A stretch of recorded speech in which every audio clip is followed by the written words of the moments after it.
Nang ngasay di kay jaluge ha? Kaino, thongzal faw kansentri, isau se nei tangai leramisiba. Wali thokano. Chat hairo. Kai jaluge habane. Imaga sam dukan thubani ba. Kari adu hekta yabra ba? Ha. Hekta chatpa yabra ba?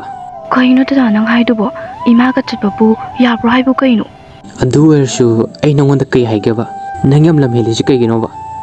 Nasin gi am khumi se phudara o habra. Nangasi ai shon bage. Aibu kay kai ba tokrage. Dadana adu kem sauri do. Aina sokiba lerasu adum haibiyo. Ai semdokjage. Ado natomda isau yam tawnuko. Nangonda aina thabak halakpada yumda lengdana leiramu haibu natraba. Koithi amu thelese yam chaningbra ba nangi dukanda. Adusu ai halakti khangna. His adugi ore. Dadana nga saidai nana tondo chapo muk chawgai cooker kangum fish kamiside. Naton chapu chawrasu nangi nupa adu ada khangde aina thaba halakpa matamda nang lengdana leiramu haidi lengdana leiramgadaba khangena. Yes, aigi nupa saura.